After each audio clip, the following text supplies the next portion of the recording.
जय हिंद साथियों, स्वागत है आपका आज का सेशन ईटीपी आंसर की 2023 जिसका एग्जाम आज हुआ था। आज हम लोग रैपिड मोड में आंसर की डिस्कस करेंगे कि ईटीपी का आंसर क्या हुआ। सिर्फ आंसर, नो एक्सप्लेनेशन, सिर्फ आंसर जानेंगे कि ईटीपी क्वेश्चन का क्या होगा आंसर।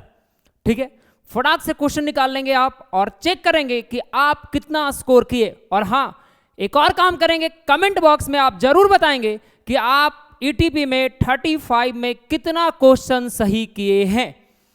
आइए शुरुआत करते हैं ईटीपी का आंसर की जानना। आज हम लोग एनालिसिस करेंगे आंसर की का, लेकिन रैपिड मोड में।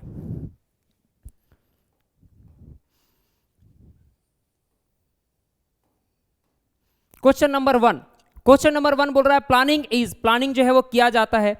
तो आपको पता होगा सर, प्लानिंग जो है वो क्या होगा, short term, middle term, long term, all of terms. तो करेक्ट आंसर क्या होगा, all of terms.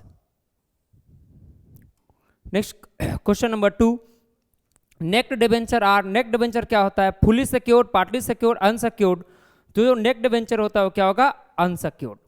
Next question number 3, total cost include होगा prime cost, work cost, production cost, all of these. तो करेक्ट आंसर क्या होगा, all of these. Question number 4, which of the following factor effect market assessment. बोल रहा है कि निम्न में से कौन सा घटक बाजार मूल्यांकन पर प्रभाव डालता है। तो बाजार मूल्यांकन पर प्रभाव कौन डालेगा, मांग, सूक्ष्म वातावरण, विपणन मध्यस्थ या प्रतियोगी, demand, macro environment, market intermediate और competitor.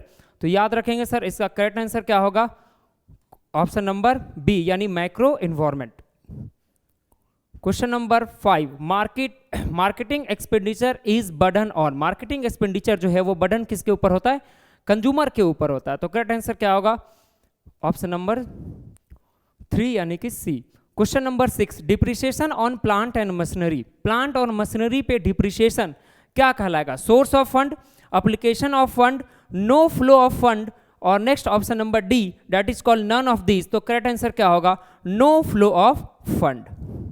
Next question number 7 question number बोल रहा है कि management is a profession, this statement is given by. तो this statement is given bye American management of association. Correct answer क्या होगा, option number 2 यानी next question number 8 देखेंगे। Question number 8, which of the following is an element of sensing the opportunity. Correct answer क्या होगा, option number 4। Question number 9, venture capital contains. Venture capital क्या होता है, high risk को contain करता है। Option number A is correct answer. Question number 10 बोलता है the filling the blanks of a business also determine the form of organisation. यानी व्यवसाय का आकार भी व्यवसाय के प्रारूप को निर्धारित करता है। करेक्ट आंसर क्या होगा, option number A. Question number 11 बोल रहा है project is prepared by promoters, by manager, by entrepreneurs. Correct answer क्या होगा, all of them. Next question number 12, project is a cluster of activity. Next question number 13 देखेंगे, incentive are not concern with rebate, ठीक है, या फिर आपसे पूछा rebate छूट यानी कर में मुक्ति, या नेक्स्ट क्वेश्चन बीच पूंजी के प्रावधान से, या ऑप्शन नंबर डी एक मुश्त भुगतान से। तो करेक्ट आंसर क्या होगा, एक मुश्त भुगतान से यानी कि लमसम पेमेंट। क्वेश्चन नंबर 14 बोल रहा है net working capital means, net working capital का मतलब होता है आपका current assets minus current liability, option number ए। नेक्स्ट क्वेश्चन नंबर 15 हम लोग देखेंगे। क्वेश्चन नंबर 15 जो है वो आपको थोड़ा सा ध्यान से देखना है, इसमें हो सकता है कि बहुत सारे बच्चों को गलत हुआ होगा, ठीक है, लेकिन आपको करेक्ट आंसर पता होना चाहिए कि करेक्ट आंसर क्या होगा।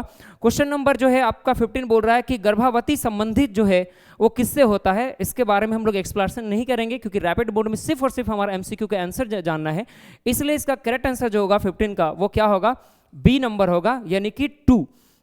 नेक्स्ट क्वेश्चन होगा question number 16, which of the following factor is to be consider while selecting a product और सर्विसेज।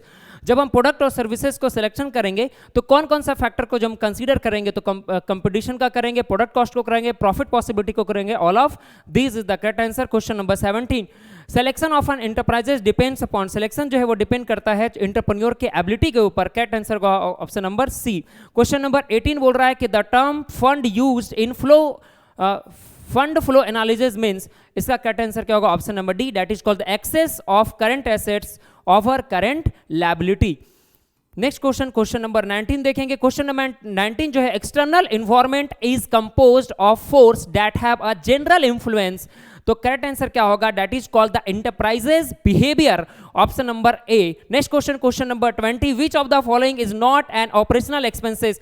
आपसे पूछा जा रहा है इसमें से कौन सा ऑपरेशनल एक्सपेंसेस नहीं है पूछा जा रहा, नॉट लिखा हुआ है सर। करेक्ट आंसर क्या होगा? Option number 2। Next question, question number 21, market demand is also known as. तो मार्केट डिमांड को हम किस नाम से जानते हैं? मार्केट डिमांड को हम लोग डिमांड फोरकास्टिंग के नाम से जानते हैं। Next question, question number 22, contribution is. तो कंट्रीब्यूशन का मतलब क्या होता है? Sales less than variable cost, option number 2 is the correct answer. Question number 23,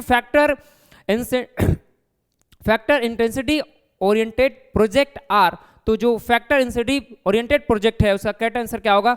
ठीक है, तो कैपिटल ओरिएंटेड प्रोजेक्ट और आपका लेबर इंटेंसिव प्रोजेक्ट, ये दो तरह का होता है। इसमें थोड़ा सा ध्यान रखेंगे, ये दो तरह का होता है, कैपिटल इंटेंसिव और लेबर इंटेंसिव। तो आपसे पूछा जा रहा है कि कौन होगा इसका करेक्ट आंसर, तो दो ही होगा, कैपिटल इंटेंसिव और लेबर इंटेंसिव। तो करेक्ट आंसर होगा बोथ ए एंड बी, ठीक है, यानी option number D is the correct answer, option number 4। Question number 4, DPR. तो डीपीआर क्या होता है sir? DPR is an action plan. इस किस तरह का प्लान होता है? एक्शन प्लान होता है। Next question, question number 25, the activity include in business planning. Business planning में जो एक्टिविटी इंक्लूड होता है, planning the organisation, planning the man power requirement, planning of project work, all of this. तो correct answer क्या होगा? All of this. Next question, question number 26 देखेंगे, which of the following are kind of resource and their sources. इसमें से पूछ रहा, निम्न में से कौन सा संसाधनों के प्रकार एवं स्रोत हैं? तो ये तीनों जो उपरोक्त ऑप्शन दिख रहे हैं, physical resource, technical resource and human resource, ये सभी जो है वो क्या है? इसके प्रकार है। That is called the correct answer, option number D. Next question, question number 27, the characteristics of good brand. Good brand के कौन कौन से कैरेक्टरिस्टिक्स है? तो शॉर्ट नेम भी होना चाहिए, मेमोरेबल भी होना चाहिए, अट्रैक्टिव भी होगा, option number D is the correct answer.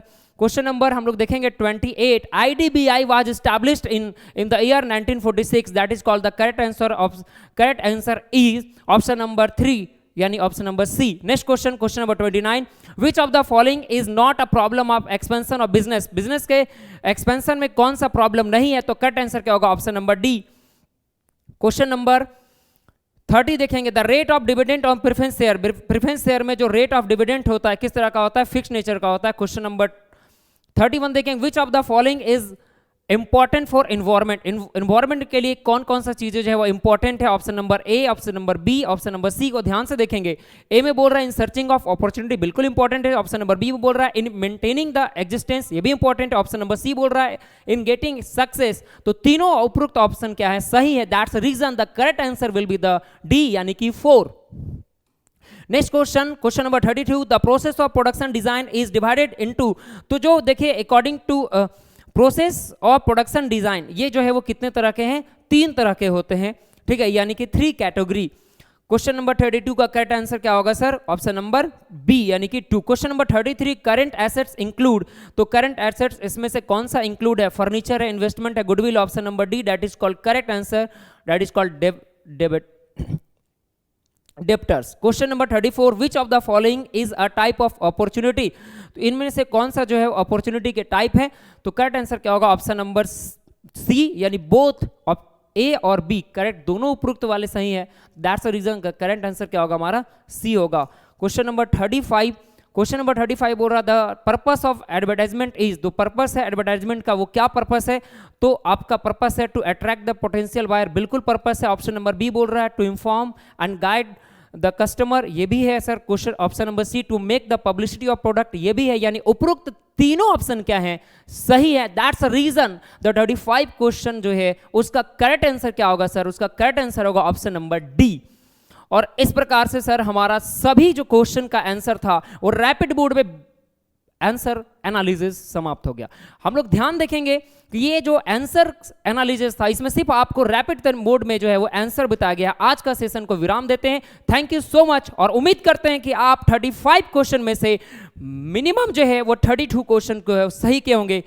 Again आपको तहे दिल से धन्यवाद इस सेशन को देखने के लिए।